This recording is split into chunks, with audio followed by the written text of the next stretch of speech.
Welcome everyone to the Nebulum podcast. This is about fulfillment. So if you want more freedom, if you don't want a mundane existence, if you don't want to just be placed on this conveyor belt of predetermined stages through life, if you want more meaning and more connection in the things you do, then this podcast is for you. We'll discuss advice, tips, mindsets, practical details on how to walk a path of fulfillment. And we hope you find this valuable. I'm Zale. I'm Grant. And this is the Nebulum podcast. Yes, it is. Yes. The ale. Cheers. Non-alcoholic. Yes. Non-Alcoholics Anonymous. Very fulfilling. All right, what are we talking about today? Well, today we're going to try to talk about procrastination. Procrastination. From two different vantage points. Mm-hmm. Me as someone who doesn't identify as a procrastinator, and you as someone who does identify as a procrastinator. Mm-hmm. So let's start off by answering the question, why is procrastination important for fulfillment? You can go first. Well, I don't know if procrastination is important for fulfillment. Oh. I think maybe the lack thereof is important for fulfillment. Okay. I mean, so I think many people do procrastinate, whether they identify with it or not. I am definitely someone who procrastinates a lot. And essentially it ties into fulfillment, because if you're trying to achieve a goal, if you're trying to walk a certain path, right, it has to do with when you walk that path, or if you ever walk that path, if you ever do the things which will get you onto that path or get you to keep walking, right? Procrastination is kind of a delay, right, in starting that process, in starting something. And that often holds us back, I think, from a lot of the things that we want to do, that we find important. We find them important in theory because there is a particular need it fulfills, or we have identified that as the action that gets us more fulfillment in life, or gets us to get closer to a particular dream or something. However, there's something that we're avoiding within the action as well. Because within every action, there's something pleasant and something unpleasant. And I like a definition of procrastination that I heard recently. It's not really a definition, but more of a way to think about it. And it happens when we focus more on the undesirable aspect of an action than the desirable. So when you determine that an action will get you to a particular outcome, right? When you focus on that outcome and you really want that outcome, you do the action. But when you focus on how laborious the action is, or how unpleasant it will feel to execute, that's when we get procrastination. Interesting. Right. We've dealt with this a lot on our journey of cold plunging, actually. It's where the anticipation of pain prevents you from doing the thing that you know will benefit you. You want to do this thing, but your anticipation of it keeps you from doing it. Mm-hmm. I think in some cases, for me,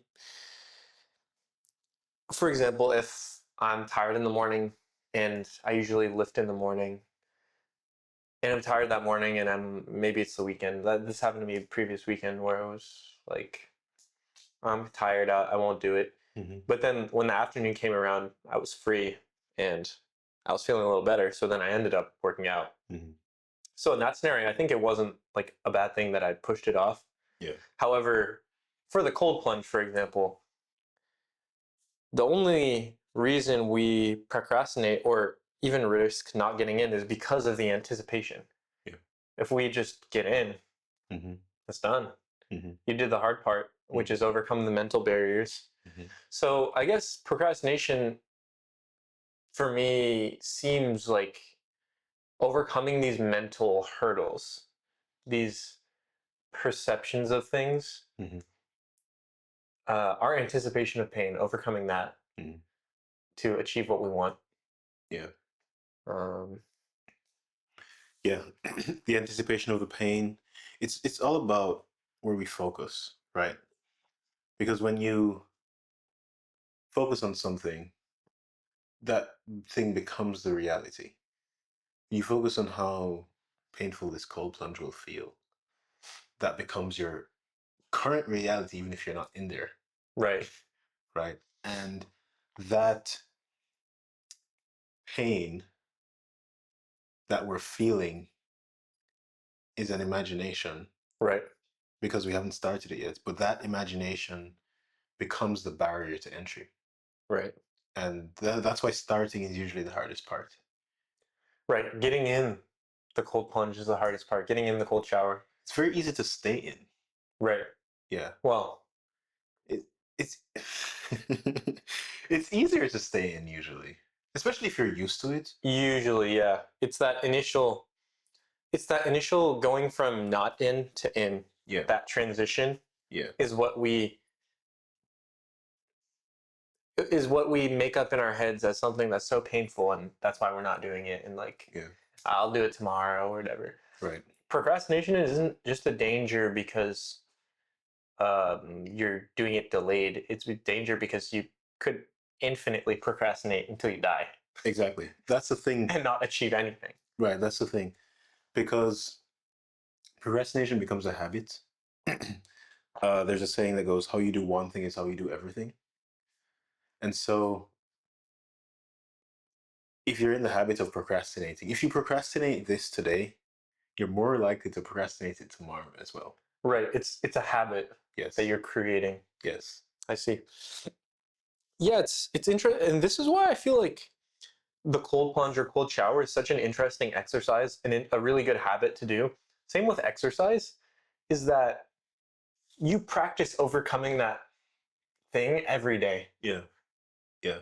And at least for me, it's like it becomes automatic to where it's like if my mind starts to go to like, oh, this blah blah blah, I'm like, nope, just get in. Yeah. Like, don't even think, just body move. Yeah. And that trains that decision to act, right? The closing of the gap between the initial impulse and the decision to actually do it, Yeah. right? Because again, how you do one thing is how you do everything. So if you train that, if you every day have a practice where you don't procrastinate, you're more likely to carry that into other aspects of your life too. Right. Right. And it's not like you have to go super hard every day on the thing you're doing. Like if your habit is that you want to weight train X times per week, like me, for example, Mm-hmm.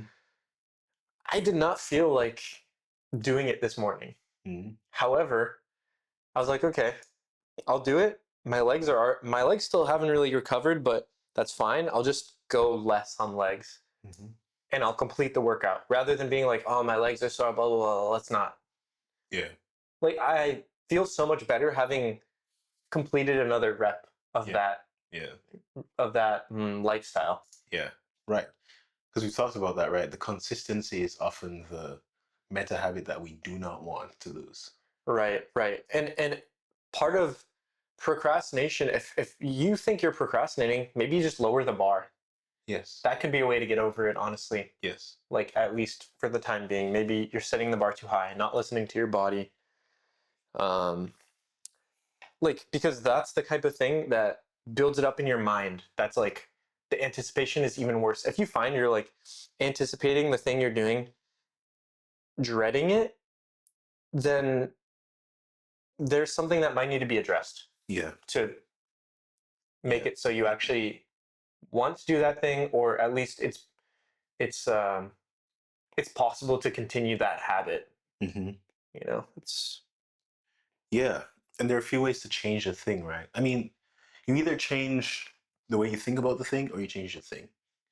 So you mentioned lowering the bar, right. right? I don't remember your exact words, but lowering the bar Right, lowering the bar for success for success. in this habit. Yeah, exactly. Lowering it to a point where it doesn't feel challenging to overcome. Right. For example, in the cold plunge, when I first started out doing it, it was okay, we got to do it for 2 minutes. Okay, we got to do it for 3 minutes. Then I stopped. Then the most recent time I did it, it was like, okay, we just got to get in. Mm-hmm. And that was way more enjoyable. And it felt each day way easier. It's like, Yeah. okay, I just got to get in. Yeah, getting in is the bar. Getting in is the Right. marker of success. And once you get in, you it's easier to stay in. Yeah. Yeah. Yeah. So that's one way to beat it. Just lower the barrier to entry, or lower the perceived barrier to entry. Right. The other way could be to make it more fun. Right. I heard today the author of Atomic Habits. He was on Diary of a CEO. Oh, nice. Yeah, I did. I was working while listening to it, so I didn't really pay attention. But I overheard a part, and he was talking about how to make habits more successful. One way is to make it more fun, because with any habit, there's usually a more fun way than the default. Oh, yeah. I mean, this goes back to the garbage man example we gave last Right. episode. Exactly. Of the guy like making it an Olympic sport. That looks a lot more fun than being a typical garbage man. Yeah. For those who missed the last episode, I had sent Grant a video of a garbage collector. He was, I guess, taking a video of himself doing his job, but he was on the back of the garbage truck, jumping off, like hanging off the side of it, like skating on the water that's on the road, like jumping off, throwing the bags in the truck, hopping back on. He was like doing it very athletically and in a very fun way. Right. And the garbage truck did not stop. Garbage truck didn't stop. So he was just like sprinting. Yeah. Boom. Take the bag. Sprint, sprint, sprint. Boom. Yeah. Yeah. That was pretty Shit, cool. looked like something I would want to do. Yeah. And so that's one way you can make an activity more fun. There's I mean, you know what you find fun, I hope. If you don't, there's probably a different episode that you should watch of this. But True. if you know what you find fun, there's often a way to make something you're dreading or a habit you want to do a bit more fun to do. Lower the barrier to entry, make it a bit more fun. You're much more likely to do it. It's true. Yeah. Another way is just do it with someone else. Yeah. But that's not always easy because honestly, this goes back to our video on responsibility. Mm-hmm.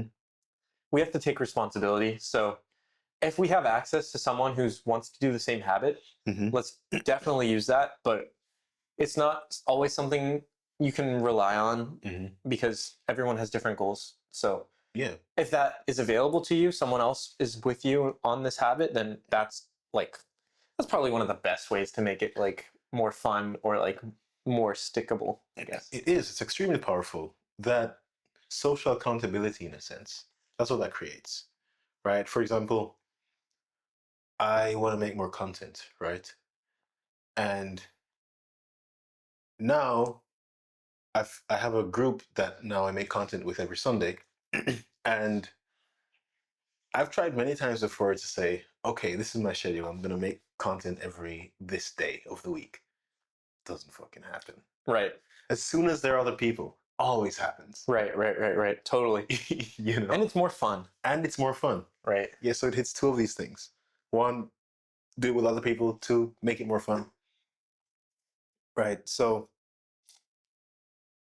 the next thing I need to work on is making myself edit the videos. Right. So this is an interesting thing too, because for this podcast, we make clips. Mm-hmm. And this is an example. It's like, we like to make the podcast, but we don't like to edit it as much. Mm-hmm. I feel like if I try to commit to like doing it one time a week, like listening to all the clips and whatever, like Mm-hmm. I haven't set that goal previously, but I think I can set it now. I think I just had to get over the anticipation of doing it like this previous time that I did it. And after, I felt so good. So I feel like almost, I know now I've built the rapport that, okay, I can just do it. I get over that hump once, and then I get the satisfaction of getting to see the views come in or whatever. Yeah. And that, the savoring the feeling of finishing that session of like reviewing all the clips, that also really helped. Yeah. Like, for example, I'm trying to release a song a week or a song every 2 weeks or whatever. I recently just sat down. I had like an hour or something. I sat down and I just like finished doing the parts that I didn't want to do, like the mixing and mastering. And after I like submitted it, I felt so accomplished. It was like, wow.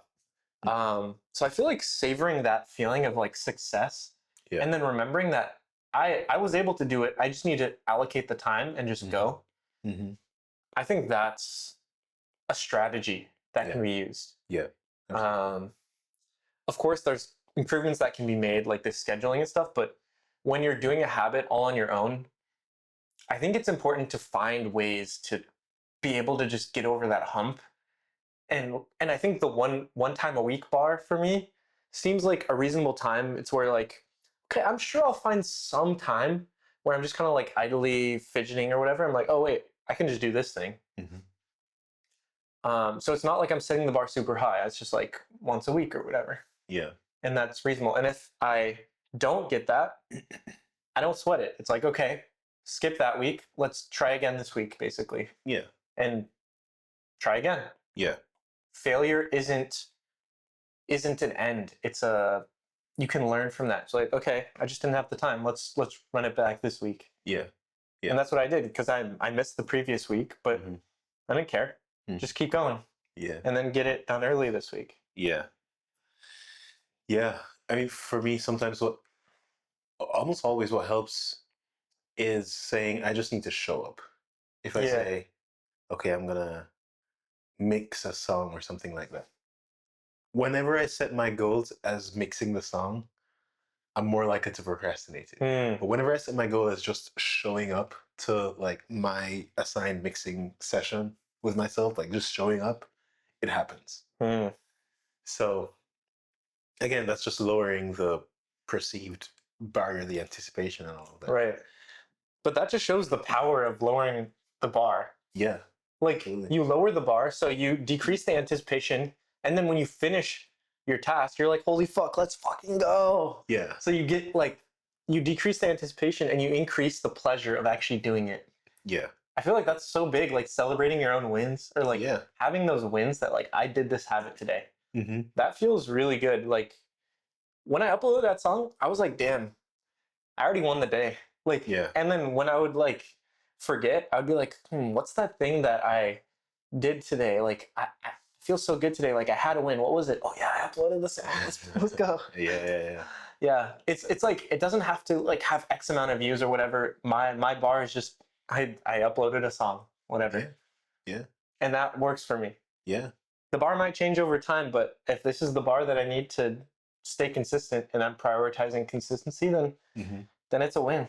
Yeah. And as you said, remembering that feeling of meeting your bar, remembering that feeling of the accomplishment of doing the thing and not procrastinating. Right. So the next time you're encountered with the anticipation of doing it again, if you recall the feeling of how you'll feel after doing it, that can motivate you. Yeah. If you focus on that feeling rather than the anticipation. Right. And you also recall that you actually did the thing. Yeah. Like, and you didn't die. It wasn't that hard. Yeah. Your anticipation is kind of bullshit. Yeah. So that can help you to be like, okay, I don't really believe this anticipation. Like, I can just do it. Like, it won't take that long. Or like, I'm not going to die, you know? Because most of the time, as soon as we start, good. As soon as you start, you're in the zone. As soon as you start, right? It's just the starting. Right. And so the less we believe that dread of the start, the more success we'll have. Right. And even if you start and you're not like in the flow right away, and maybe you're just not feeling it, you still started. You won. Yeah. You succeeded. Yeah. Again, the consistency is a win. Right. The more times you start, the more times you will make progress. Yeah. It might be a little bit of progress, it might be a lot, but the more times you start, the more of a chance you actually have. Absolutely. So that's why overcoming anticipation procrastination can be so powerful to achieve our habits and goals and lifestyles that we want. Most definitely. Yeah. Yeah. Procrastination is one of those things that it eats a lot of people because it feels in the moment, it feels like you're going to do it the next day, for example. In the moment, it's like, no, I'm convinced I am going to do it when I say I'm going to do it, but it's in the future. That's the funny thing about the mind. Yes. It's always pushing things off to the future or whatever, but there is no future. There is now. There's only now. Right. There's only now. And what you do now is what you'll do now again. Right. when it's now again. Right. So when tomorrow comes and that's now again, you're gonna be your now person. You'll never be the future person. Yeah. Right. Yeah. I've heard this opinion though on procrastination, or not opinion, but thing about how procrastination, I'm just thinking about for like homework assignments, for example. If you're like at school and you don't want to do a homework assignment because you don't like homework or you don't like the class, you procrastinate it, for example. I've heard it said that procrastination is a way to trigger flow because you're decreasing the amount of time you have to do this thing if you have a deadline. So you're forced into a flow state. So I think that's an interesting viewpoint because we're kind of talking about like your own goals, your dreams that you want to do. Yeah. But sometimes you have a job and you have a deadline. Yeah. And procrastination in that scenario is interesting. It's like procrastination is helping you to be engaged with this thing that was originally boring to you, but now you have the time crunch. So that helps you to get that flow going. Yeah. Okay, so this is where we have to get careful. This is not a technique I would advise. So I do this, right? But I don't need to try to do this because I'm a procrastinator in general, so it just happens. However, there have been some things which I often procrastinate, and then I get to the time crunch, and then I'm stressed, and I work really fast under pressure and all of that thing. But some of those things I've recognized. I work well under pressure. I don't need a whole week or month to do it. I can do it in a day. I can actually, instead of procrastinating then being stressed by the deadline, I can be more intentional about it and still procrastinate, but not be stressed about it. Because often when we procrastinate, there's a nag in the back of our heads the whole time we're procrastinating. Oh, interesting. There's like I should be doing this. I should be doing this. There's a guilt. There's a stress. Your cortisol levels aren't zero when you're procrastinating. Okay. Right. There's usually an internal nag about it, which causes stress. And then when the deadline comes, it's like, oh, why didn't I do this, man? And then you're like, oh shit. Yeah. So that was so real. That was so raw. Yeah, I felt that. No, for real though. And but for some of these things now, I'm realizing I don't need that stress. I trust myself to get these things done in a very short space of time because I know how well I work under pressure. I know that when, if I need to get this done in a day, even though I've had to do it for a month, I can just get it done. I can just zone in and get it done. And I can now then eliminate the whole feeling of that I'm not doing something that I should be doing. So that's where the intentional procrastination. So how do you do that? You just like did it the month before or something? No, I still wait till the last minute to do it. Oh, okay. I just trust that at this point Oh, I I see. trust that I know I'm going to get it done within the last minute, and it's going to be fine. And I Okay. wouldn't recommend doing these things for high stakes things, right? Right. Like you do these things for like if you mess up, if you miss the deadline, like the I world mean, is going to blow up. most of this is done automatically, man. Like no one, for example, if you have an assignment and you have a deadline and you're not doing it, I mean, you're not intentionally procrastinating. You're just like, I don't want to do this. Yeah, but the thing is, so where the intentional procrastination, quote unquote, helps me is eliminating the nag that I should be doing it. So for Mhm. the whole month, Right. I can decide that I don't really care. Like it's not a thing that I have to do yet. Right. So with unintentional procrastination, it's a thing that you have to do. You Right. have it for the entire month, and it's a thing that you have to do that whole time. Right. But when you're doing it intentionally, it's not the thing that you have to do. It's as if you've just scheduled it for the Right. last Right. the last day, right? Which that can help. That can help a lot because you know it's going to get done.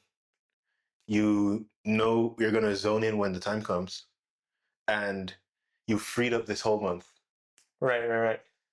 But that's because you have a track record of doing it already many times, and you're like, I know I can do this.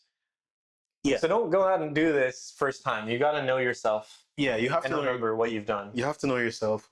You have to it's only beneficial if it's truly eliminating the stress of the stress of feeling like you should be doing it for that whole month. Right. That's when it's beneficial, and you are confident and you trust yourself that you will get it done in that last day. Sure. And the stakes of not getting it done are not high. Yeah. Yeah. Yeah. Yeah, definitely.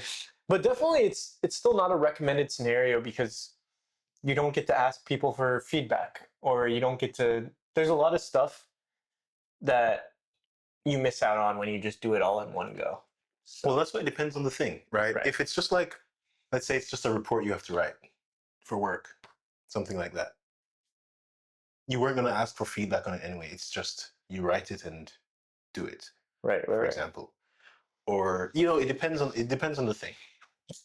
Well, no one writes reports anymore. Send it straight to Claude. Yeah, Claude, Gemini, all these things. Yeah, I mean, you can procrastinate with AI now because AI can just do it for you. Yeah. So, so that is a way to induce flow when you have that pressure. Right. And the other part of that is, I don't know if you've heard this, work expands to fill the time allotted to it. So if you allot 1 month to this thing, it's going to take 1 month. If you allot 1 week to this thing, same thing, it's going to take 1 week. If you allot 1 day to it, it's going to take 1 day. Sure. Right? Sure. I'm sure there are limits of, you know, how much you can physically squeeze into a time block. 1 second. Right? I mean, you're not going to write a song in a second, or you're not going to, you know, it's just not going to happen. The song is 3 minutes, but you wrote it in 1 second. Right. It makes no sense. So of course, yeah, within the limits, time expands to fill the time. I mean, sorry, work expands to fill the time allotted to it. Sure. So you can take advantage of that, saying, this doesn't, I don't need to spend a month on this. You can be more efficient that way. I don't need to spend a month on this. I can spend the last week on this. Or if you're more disciplined, you can spend the first week on it. That would be even better. Instead of waiting for the last week, Right. spend the first week on it and get it done. True. And then you have the rest of the time. Right. Yeah. Well, I guess, we're not all against procrastination because there is a valid use case in this, in the deadline being in a thing that has a deadline. Yeah, but the thing is, at that point, it's no longer procrastination. At that point, you're strategically scheduling it. Yeah. Yeah. You're just scheduling it to do it on the last day, Mm-hmm. which works, Yeah. which can work. Doesn't always work, but it can. Yeah, It can be a tool. But in a lot of scenarios, like we talked about in the beginning, if you're trying to achieve something that the deadline isn't, it's not one of those work projects, it's something you want to do for yourself. The worst thing is when there's no deadline. Right. There's no, like, Then it's you just procrastinate infinitely and you never do it. So I feel like that's what we're targeting here. Yeah, exactly. Yeah. Exactly. Because when it's all up to you, you're responsible for it, you're the owner, no one is putting pressure on you, then it's nebulous, right? It's just anything goes. You have to be your own forcing function. Or Right. Or you architect forcing functions, like doing it with other people, these things. The more forcing functions you can architect, actually, the less you procrastinate. Yeah. More stress you might feel, but less you procrastinate. Right, right. I guess this is where systems come in. Systems prevent this kind of thing from happening. Yeah. If you can repeatedly do a habit, then the procrastination kind of goes away because you just do this thing. Yeah. There's no decision to make. There's no decision. The best system for this kind of thing is a system that doesn't make it a choice. Right. Yeah. Right. Right. I mean, there are limits. Sometimes you need a break. You're sick or whatever, or you something comes up, but that's a very rare case. Yeah. And you know that your system is strong enough to handle those cases, and you can come back the next time. Yeah. Ready. Yeah. Yeah. So this just comes back to systems, man. Always comes back to systems. Systems, very powerful things, because when you create a system, you're creating a power beyond yourself. A system is a thing that operates ideally independently of you, or it multiplies your input. And so systems are just powerful because they can really accelerate anything you're trying to do.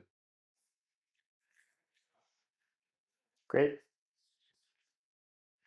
I don't have much more to provide on this topic, but any other things you think we missed or directions we should travel down?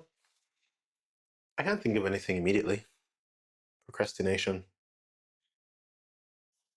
Something everyone struggles with. Well, maybe not you, I guess. I mean, I'm not going to say I don't struggle with it at all. Yeah. But maybe just less Less than others. Yes. So then, why not? Why do you think that is? Why?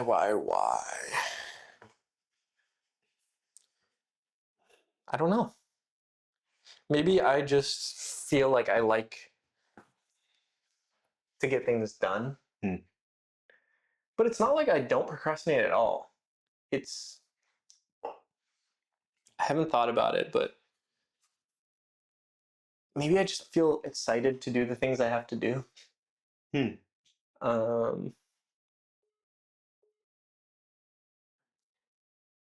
Yeah, I'll have to think on that one. Do you also not procrastinate on things that you don't find exciting? No, I think I occasionally do. When I feel like I've milked the thing, when I feel like I've done the thing.